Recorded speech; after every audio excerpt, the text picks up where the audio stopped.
Because of the pandemic, it's expected more people will try to vote from a distance this year. That's why the state legislature and the governor approved a measure to expand access to voting by mail in Massachusetts.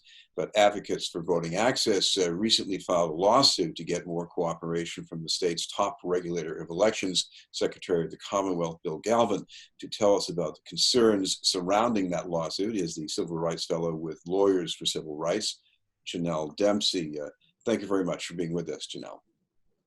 Hello, thank you for having me. Janelle, it looked as if everybody in the state, even in grand bipartisan fashion, was on board with this, the governor, the state legislature, and it seems to be a popular idea. So what's the sticking point exactly?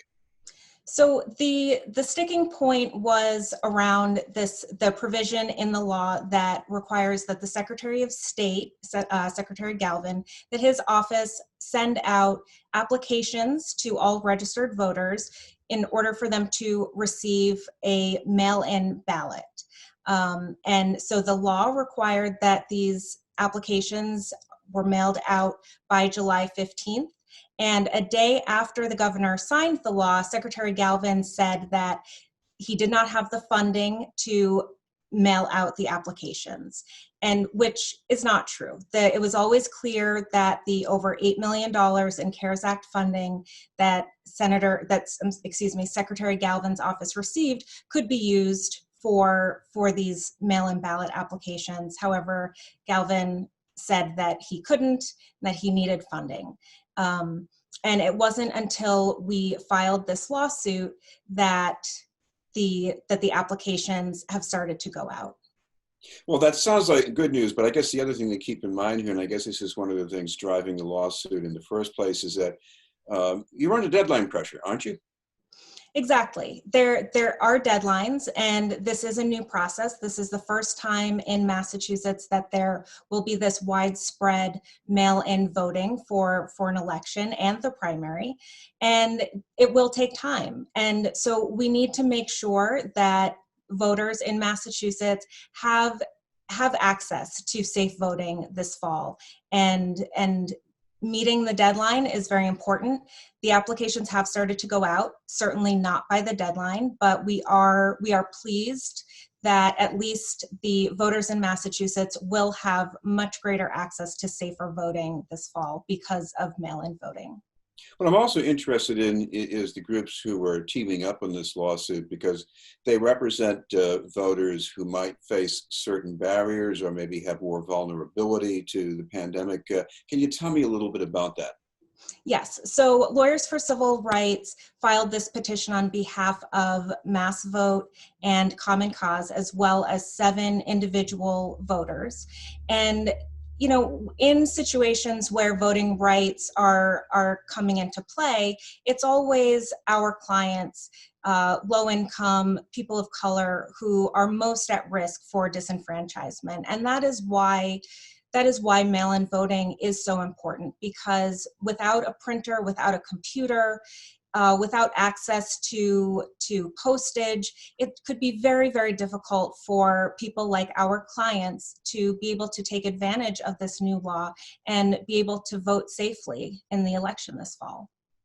I'm also wondering about how the deadline for the ballots themselves overlaps with the deadline for voter registration, because I do imagine some people will want to vote for the first time ever in their life, and some others, maybe they've moved and they have to update their registration. So how about those two things dovetailing? So the law also did expand other ways. It did expand access to voting in other ways, including voter registration. So previously, one would have to register 10 days before an election. This new law, in addition to the mail-in voting, expands the voter registration to 20 days. So there is more time to register to vote. but it is important to just get the process going as soon as possible. So as soon as someone receives the application for the mail-in ballot, they should fill that out. You can ask for help if you're not able to sign it yourself. There are instructions for how you can have someone else help you.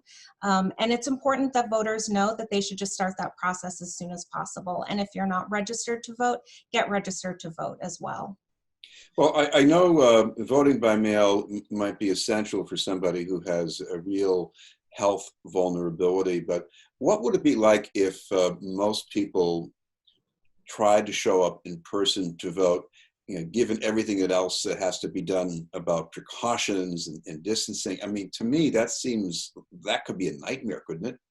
It could be a nightmare. And it is also possible that municipalities will decide to combine polling locations. Some voters, the polling location where they've voted for years, that might change.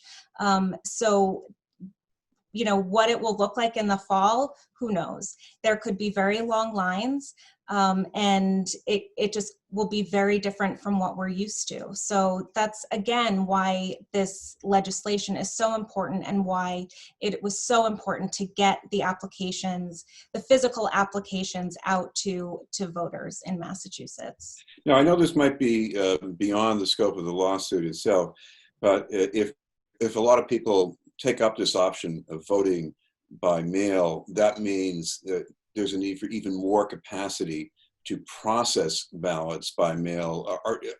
Are the state and local governments ready to do that, you think? No, I think that that's something that we need to keep an eye on. And depending on the town or the city, they have their own process. So this is all something that we're trying to work out. And that's, again, why the deadline was set for July 15th, to give cities and towns as much time as possible.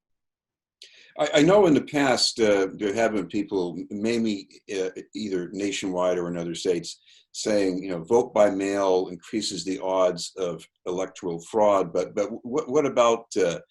I mean, are there things built into this to prevent fraud?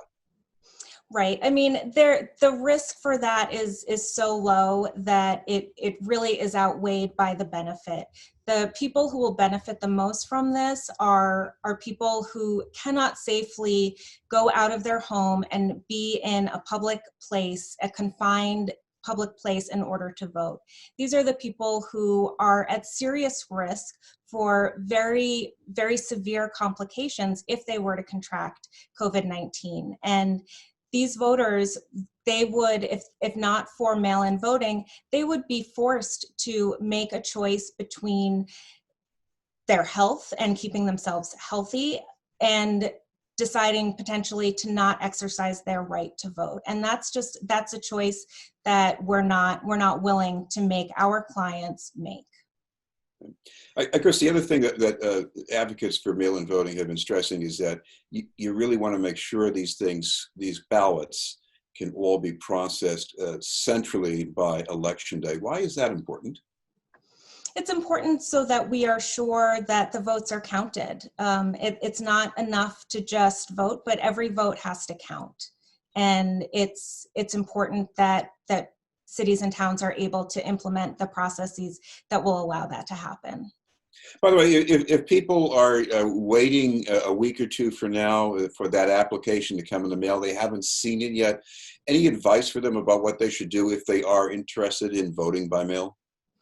Yes, so they can call the Secretary's office, Secretary Galvin's office. They can also call Lawyers for Civil Rights, and we will help you figure out how to get that ballot.